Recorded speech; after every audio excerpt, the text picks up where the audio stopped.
안녕하세요. 아나운서 허연주입니다. 목포 여수 MBC가 공동으로 제작한 다가온 뉴스 시간입니다. 이번 주는 전국 최초로 목포에 중소형 선박 검사 시설이 들어서면서 선박 검사가 한층 편해졌다는 소식 준비했고요.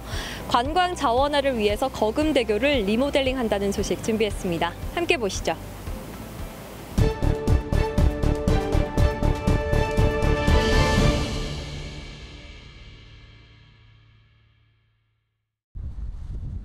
목포와 광주 등 서남권에 있는 20톤 미만 중소형 선박은 12,000여 척.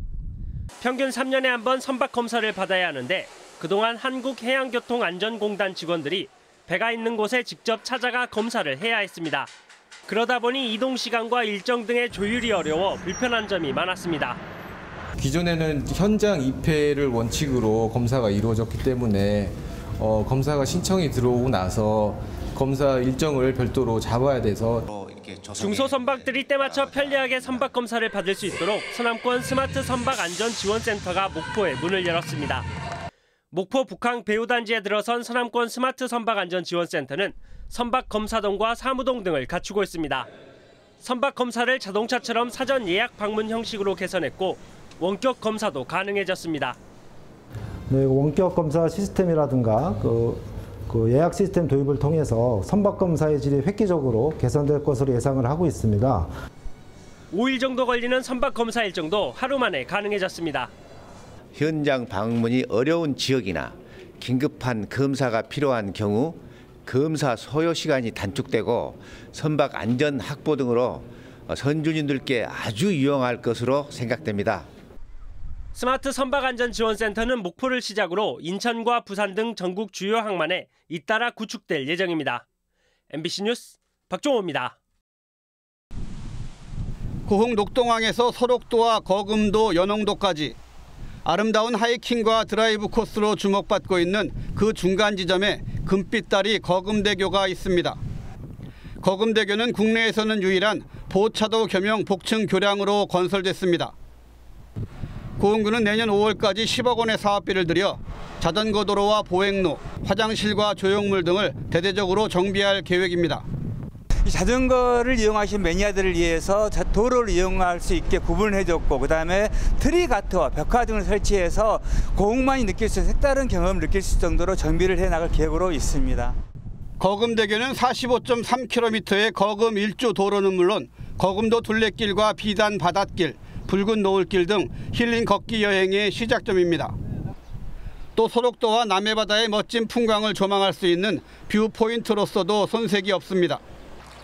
지붕 없는 미술관, 가고 싶은 섬 연홍도로 가는 길목으로 고흥 생태 관광 개발의 거점이기도 합니다. 고흥 관광의 3대 축이라 하면은 그 고흥만 관측지의 드론 산업과 나루터권역의 우주 산업이 있습니다. 도양과 거금도는 생태 관광의 중심지입니다. 그래서 거금대교는 도양과 거금도를 잇는 어떤 연결고리뿐만 아니라 생태 관광의 그 랜드마크적인 기능을 담당할 수 있도록 고흥구는 거금대교 재정비를 시작으로 거금도 휴게소 리모델링과 국립공원 편입구역 개발, 빈집 정비 사업, 예술인 창작 활동 지원 등 지역주도 균형 발전 사업을 추진할 계획입니다. 최근 거금 휴게소에서 현장 간부 회의까지 개최한 고흥구는 장기적으로는 자연스럽게 소록도 관광 자원화를 위한 초속도 다지는 계기가 될 것으로 기대하고 있습니다. 고흥군의 거금대교 관광 자원화 구상이 도양 금산권역 관광 활성화의 새로운 구심점이 될 전망입니다. MBC 뉴스 최우식입니다. 바다 앞 전망 좋은 곳에 자리한 여수의 한 공동주택. 입주 예정자들은 사기 분양이라며 분통을 터뜨리고 있습니다. 야외 테라스에 혹해 6억 원의 1층을 분양받았는데 지난 3월 사전 점검 때 본 집은 모델하우스와 딴판이었습니다. 바비큐 그릴과 의자가 있던 자리에는 나무가 심어져 테라스로 이용할 수 없고 집 뒤에는 옹벽이 세워져 방에 햇빛도 들어오지 않습니다. 1층이라던 집이 알고 봤더니 지하였던 겁니다. 테라스처럼 그 잔디만 깔리는 걸로 우리가 들었거든요. 현재상은 거기가 테라스가 아니라 조경구역이에요. 이런 정황은 여수시의 주택건설 사업계획 승인고시에서도 확인할 수 있습니다. 맨 처음 사업 승인이 났던 지난 2021년 지하 1층, 지상 4층 규모였던 공동주택은 준공 허가가 나기 직전인 지난달 지하 2층에서 지상 4층으로 바뀝니다. 막판에 지하 2층으로 바뀐 거예요. 그러면 저희는 지하로 들어가고 4층 건물이 되는 거죠. 시에다가 물어보니까 시청에서는 오타했다 이거예요. 다른 층도 문제입니다. 이곳은 4층 전용 테라스입니다. 분양 당시 테라스로 이용 가능하다고 홍보했지만 구조상 지금은 드나들기조차 힘든 상황입니다. 4층 세대들은 테라스가 있다는 이유로 수천만 원을 더 주고 분양을 받았습니다. 테라스를 활용할 수 있게 여기 문을 나갈 수 있게 홍보를 해서 저희가 4, 5천 정도 높게 분양가를 주고 분양을 받았는데 이런 집에서 살게 될 거라고는 상상을 못했습니다. 사기 분양 의혹은 물론 70세대에서 누수가 발생하는 등 끊이지 않는 하자 민원에도 여수시는 지난 1일 준공 승인을 내줬습니다. 전기와 소방 등 각 분야별 절차에 따라 적법하게 처리했다고 밝혔습니다. 전체 162세대 중 14세대가 계약 해지 소송을 제기했고 시행사 측은 소송 중이라는 이유로 말을 아끼고 있습니다. MBC 뉴스 김담입니다.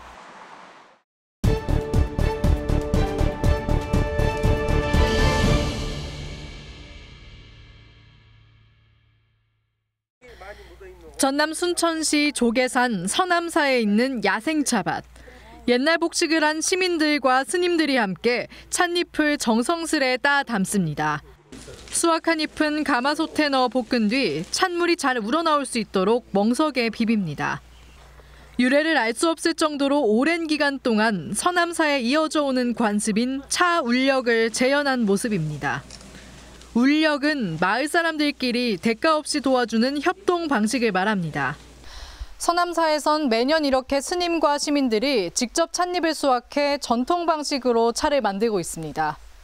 그래서 옛날에는 사촌 주민들이 거의 그 사찰에 많이 의지를 하고 생활했어요. 그 답례로 우리 주민들이 그 차철이 되면 자발적으로 와서 이렇게 울력을 하는 겁니다.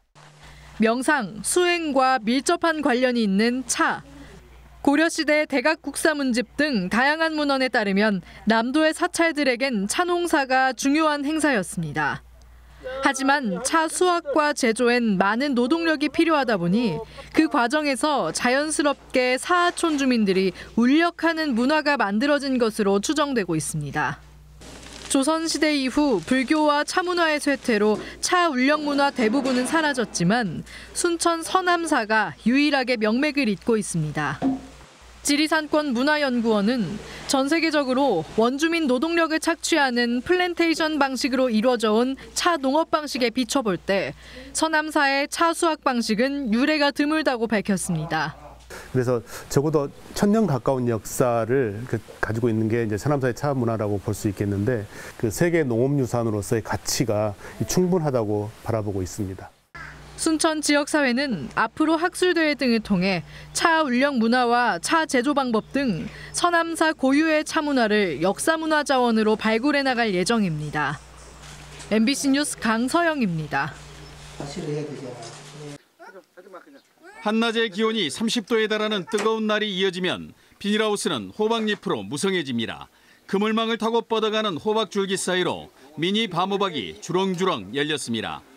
일반 단호박과 비교해 포근한 맛과 영양이 풍부해 밤호박으로 불립니다. 단호박 같은 건 크고 단맛은 있는데 파글파글하지가 않아요. 그래서 밤호박은 밤같이 파글파글해서 밤호박이라고 부르고 있어요. 해남군에서 생산하는 밤호박은 연간 2,000톤, 300여 농가가 여름 한철 생산해 120억 원의 매출을 올립니다. 올봄 집중호우로 성장이 주춤했지만 최근 일조량이 좋아지면서 품질이 회복됐습니다. 풍부한 일조량은 항산화 효과가 있는 블루베리의 성장을 돕습니다. 바닷바람과 햇볕이 강한 곳에서 자란 블루베리는 단단하고 당도가 높아 수입상과 차별화에 성공했습니다. 귀농 10년차 농민 부부가 재배한 블루베리에는 소비자들이 명명한 또아리라는 별칭이 붙었습니다. 과거 물동이를 머리에 얹기 위한 도구인 또아리처럼 생겼다고 해서 붙여진 이름입니다. 최상급 과실만을 수확하기 위해 과실수를 조절하고 유기농 재배를 통해 전국에서 처음의 발길이 이어지고 있습니다. 또 열매 솟기, 꽃눈 솟기 그런 과정을 다 거쳐서 이렇게 해야 크게 블루베리가 열립니다. 친환경과 유기농 방식으로 15년이 넘는 투자가 지속되면서 바모박과 블루베리가 지역을 대표하는 여름 작목으로 자리 잡고 있습니다. MBC 뉴스 신광합니다. 지난 2011년 8월 태풍 무이파가 일으킨 거대한 파도가 10m 높이의 가거도항 방파제를 넘습니다.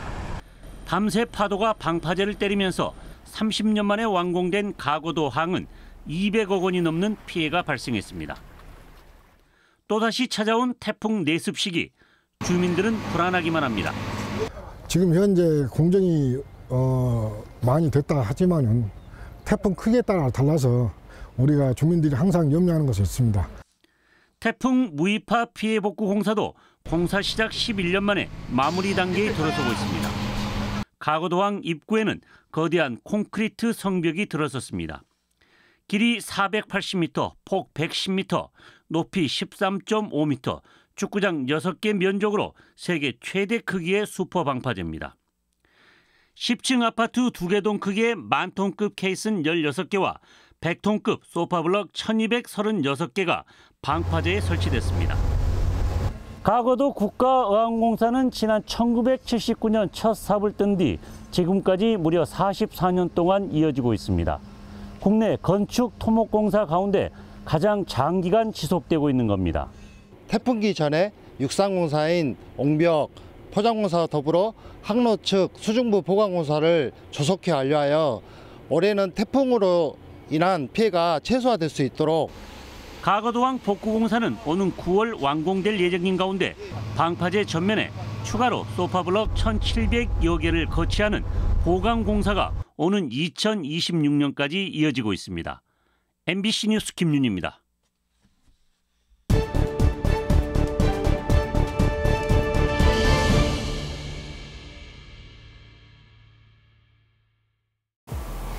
오늘 다가온 뉴스 어떻게 보셨나요? 다음 이 시간에는 더욱더 풍성한 소식으로 찾아뵙겠습니다.